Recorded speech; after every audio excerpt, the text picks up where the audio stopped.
Bonjour à tous, aujourd'hui je vous propose de fabriquer cette servante 10 tiroirs en bois. Alors ça c'est vraiment quelque chose que je voulais faire depuis très longtemps. En fait j'ai d'abord cherché dans le commerce, voilà, acheter une servante pour pouvoir y ranger plein de choses, plein d'outils. Mais dans le commerce, des servantes comme ça, 10 tiroirs avec des grands tiroirs, ça coûte vite très cher. On se retrouve vite à avoir des servantes à 500, 600, 700 euros. Et moi ça je trouvais que c'était vraiment très cher pour un meuble de rangement. Du coup au lieu d'acheter une servante, j'ai décidé d'en fabriquer une. Voilà, c'est une servante qui a 10 tiroirs, elle a un vraiment grand tiroir de 15 cm de haut, 3 tiroirs de 12 cm de haut qui vont être des tiroirs moyens, et puis après 6 petits tiroirs qui font 6 cm de profond. Alors je trouve ça très pratique d'avoir des tiroirs comme ça qui sont pas très hauts, parce que ça permet tout d'abord de ranger voilà, des inserts de servante de mécanique qu'on peut trouver dans le commerce. C'est des inserts souvent qui ne dépassent pas les 5 cm de haut. Et puis les petits tiroirs, ça permet aussi de ranger plein de choses, mais sans que tout ne se retrouve finalement empilé, et puis après on n'arrive plus à retrouver ce qu'on veut. Ici voilà, il y a plein de choses, des scotch, de quoi écrire et tout ça, mais j'arrive à tout voir et il n'y a pas toutes les choses qui s'empilent pour au final ne pas s'y retrouver. Et enfin, la servante, elle a ici un tapis antidérapant. Alors cette servante, moi ici je l'ai fait en MDF et puis après je l'ai peinte avec une peinture qui est faite normalement pour les châssis extérieurs, etc. dans le but que la servante elle soit plus durable dans le temps. Moi j'avoue que je trouve que le MDF c'est un matériau qui est pas cher et qui dans un atelier se prête parfaitement à la fabrication de meubles comme ça. Mais si vous avez des doutes quant à la solidité du MDF, vous pourrez sans problème fabriquer cette servante avec du contreplaqué. Alors pour que vous puissiez refabriquer cette servante chez vous, j'ai décidé de faire un guide qui reprend toutes les vues 3D, les cotes, les fiches de débit, etc. Tout ce qu'il vous faut en gros pour fabriquer la servante. Je vous mets un petit aperçu ici à gauche de moi. Et donc ce guide, j'ai décidé de le mettre en vente. Pour moi ça va être une manière de rémunérer un petit peu la chaîne YouTube. Et puis pour fabriquer une servante comme ça, il faut des glissières, des roues, etc. Et il faut savoir qu'il faut compter entre 300 et 350 euros pour la fabriquer. Et voilà, le guide j'ai décidé de le mettre à 15 euros. Et donc avec tout ça, vous avez tout de quoi faire la servante. Pour ceux qui seraient intéressés, vous retrouverez toutes les informations en description. Et puis maintenant, sans plus attendre, je vous propose de nous lancer dans la fabrication de la servante. Ici, la vidéo que vous allez voir, c'est une petite vidéo sans trop d'explications, juste pour voir voilà, un bel aperçu de la fabrication de la servante.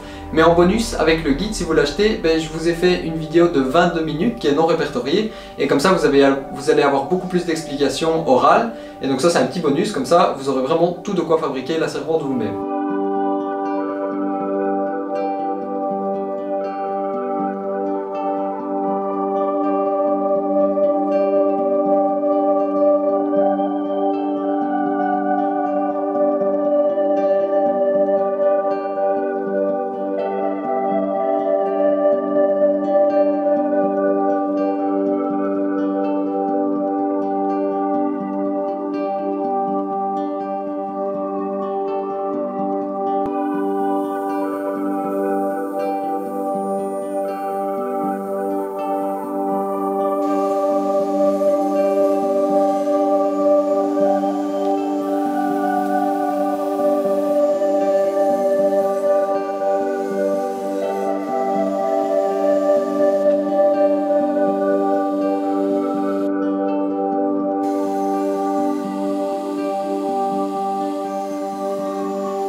Merci beaucoup d'avoir regardé la vidéo jusqu'au bout, j'espère qu'elle vous a plu, j'espère que cette réalisation vous a plu. Si c'est le cas, n'hésitez pas à partager la vidéo, mettre un j'aime, ça me fait toujours très plaisir. Vous retrouverez dans la description le guide si vous êtes intéressé par refabriquer cette servante. Ça vous permettra vraiment d'avoir les plans, les codes, des vues 3D, etc. Voilà, alors moi ces temps-ci j'ai un petit peu moins le temps de bricoler. Comme vous le voyez, je sors un petit peu moins de vidéos. Il y a une vidéo plus ou moins tous les 2 mois. C'est pas beaucoup, mais j'essaye de vous faire des projets vraiment qualitatifs. Alors si ça vous plaît, n'oubliez pas de commenter aussi la vidéo. Moi ça me fait toujours très plaisir de lire vos commentaires. J'espère d'ici là vous retrouver très vite dans un prochain projet. Et d'ici là, bricolez bien. C'était Gauthier. Salut!